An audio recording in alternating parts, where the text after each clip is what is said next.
Hey everybody, welcome back to the Hip Horse. I'm Tommy D. I'm here along with Johnnie Lowe.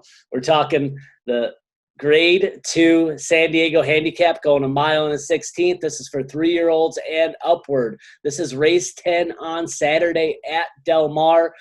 This is a big race. This is a stepping stone for horses trying to get into the big race at Del Mar, the Pacific Classic. Big race here, 6 furlongs. It was originally this race started at, then went to a mile and eighth. Now it's at a mile and 16th. It's been at this distance for a while now. John Sadler, trainer, has won this race 3 years in a row. Catalina Cruiser winning it back-to-back and Accelerate the year before. Has a contender in the race here. He's tied with Charlie Whittingham and Robert Frankel for the most wins here. And then Native Dancer won this race 3 times, Johnny, 63, 64, and 65. Jockeys with the most wins, we got Chris McCarron, 6, and then Victor Espinoza with 6. Pretty interesting. Just a few small stats there. We got a small field here of 6, Johnny. This is the San Diego Handicap. How you doing, my friend? Let's get at it. Doing really well. Interestingly enough, in this race, a lot of times you go into this race and there's that horse that's just unbeatable. He just won all the big races at the end of last year, big races at the beginning of the year, like Dubai races. But over the course of history, this race has taught you some of these horses get humbled. Silver Charm lost this race in 2004. Choctaw Nation beat Pleasantly Perfect, who just got off a Dubai win against Medaglia d'Oro. In 2013, Kettle Corn beat Painter. We saw the battle between California Chrome and Dortmund.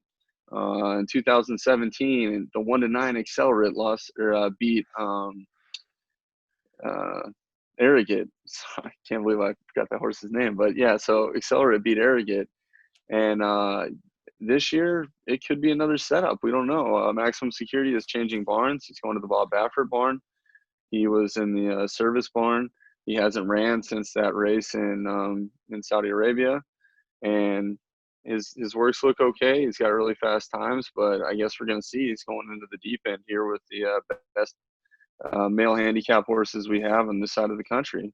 The first horse, Higher Power, he hasn't won since the Pacific Classic last year in August, but it was at Del Mar. He does enjoy this track.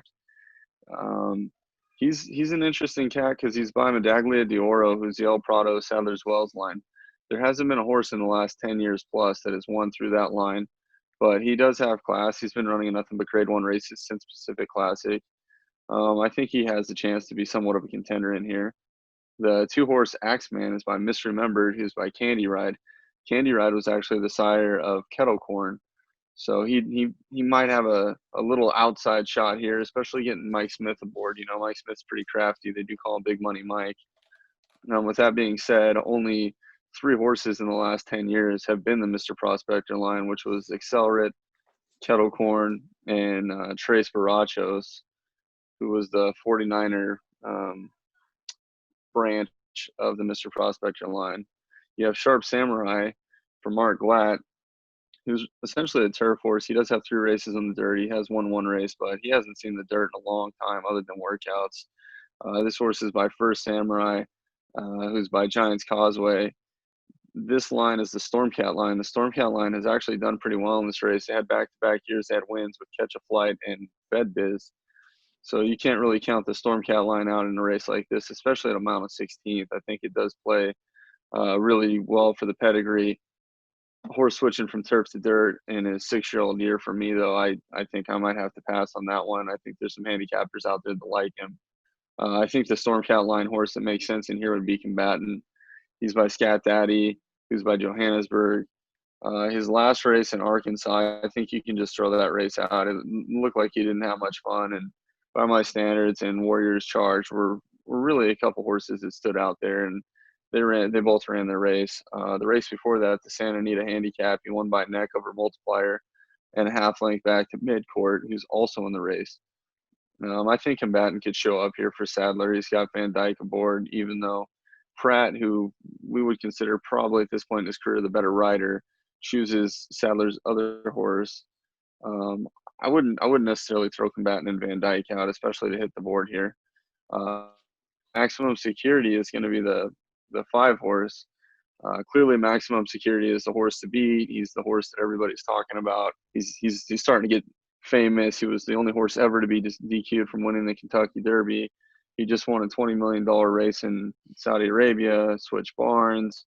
I mean, there's just so much going on. They sold his breeding rights to Coolmore, so he wore different silks last time.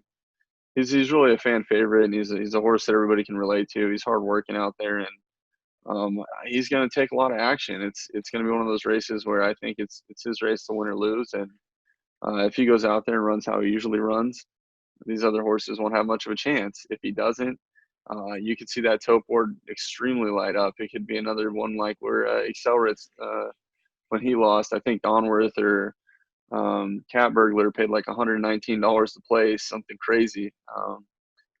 And then to round out the field, you've got Midcourt, who's by Midnight Loot. He's out of a French deputy mare. His last race, he didn't really show up. He lost by 23 lengths, but I'm just going to say throw that race out. Espinosa's getting back on him. He must be sound. He's probably feeling good for this race, and I think he'll show up in this race. I think he's going to be somewhat of a contender. I think my top three in the race probably Maximum Security on top with Combatant and Midcourt for second and third. And, for a 6-horse field, it's pretty compact and there's a lot of talent. I'm not really sure how the pace is going to set up, but I guess we'll see when they open those gates on Saturday. Yeah, Johnny, nice little rundown there of the card there. So your top choice, your pick here is going to be the Max Security. Is that correct? As you can see by the T-shirt, nice. It is correct. Yeah. Nice. I've got the colors on top from his old silks and the colors on the bottom from his new silks. So. Oh, representing. Hey, we did give that out last Kentucky Derby. I guess it's not considered a win because we did get DQ'd, but we did give it out, pal. So nice job. But let's quickly run down this. Maximum Security, I agree with you. I think this horse is the horse to beat here. Baffert taking over for Jason Service. A lot of people scratching their head and saying, how's the horse going to come back? But clearly the horse is doing well. Nice local workouts on the Del Mar track. July 11th ran at 59-3 for 5 furlongs. And then it made 111-3 for 6 furlongs. Really nice. It won the Saudi Cup. I mean, this horse is $11.8 million. $11 million in earnings. 11.8, that is to be correct. This 4-year-old colt. New Year's Day, Cedillo gets the call here. A little interesting about that. Luis Saez can't ride because no outside rider, so loses the mount here. So the only thing I could say, did lose the Pegasus at this distance. That would be the only negative thing I could say. And then we don't know how the horse is going to come out of the Service barn, but you're going from Service to Baffert. I think the horse is going to be ready to fire. I'm with you. I don't have the T-shirt, but I think Maximum Security is going to win. The only one that you didn't mention maybe a little bit more is Higher Power, and I'm looking at John Sadler. I mentioned he won this race 3 times, 3 years in a row, and he's won it 6 times, 5 times total actually. And then this one's got a lot of class. It won at Del Mar, winning the Pacific Classic by 5+. So we know it likes the track. And Del Mar is one of those places where it's horses for courses. And you made a good point about Pratt. Pratt's riding one of the top jockeys at Del Mar on Higher Power. So I think Higher Power has a chance here. And then, if I had to take another one, it'd be Midcourt. 2 for 2 at Del Mar. I'm doing horses for courses. Like you said, throw out that last one.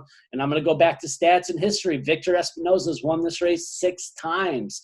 So John Sheriff's and Midcourt, that could be a little bit sneaky. The trainer John Sheriff's and rider Victor Espinosa, nice combo there. Won some big races in the past. So I like 5, 1, and 6 in the small field, Johnny. But this is the San Diego Handicap at Del Mar.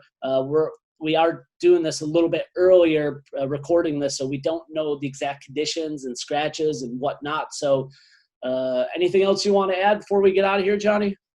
Just one little tidbit of information. Any of our viewers, if they want to see Maximum Security's last work, if you go to xbtv.com, you can see it. And there was a really, really nice horse that he worked with named Leading Score. And Leading Score looked phenomenal in that workout. So if you see him pop up in the entries, go ahead and take a little better look at him. And I think he's probably going to run well. If Maximum Security goes out and wins this race and he runs a really good race, I think Leading Score might be primed for victory too. So there's just a little nugget for all the viewers out there in hip horse land. Dude, I love it. Leading score, mark it down, put it in your stable notes. Next time it runs, throw a little change on it. The San Diego Handicap, I'm excited to watch the maximum security come back. I know there's a lot of haters, a lot of people talking smack, don't think the horse is going to come back, but we'll see if this 4-year-old colt will show up, Johnny. And if you like this video, please hit like and subscribe. We got more videos coming. We're going to try to put out at least 1 or 2 a week for you. And stay tuned for more on the Hip Horse. Johnny, we'll see you next time, pal. Take care, everybody.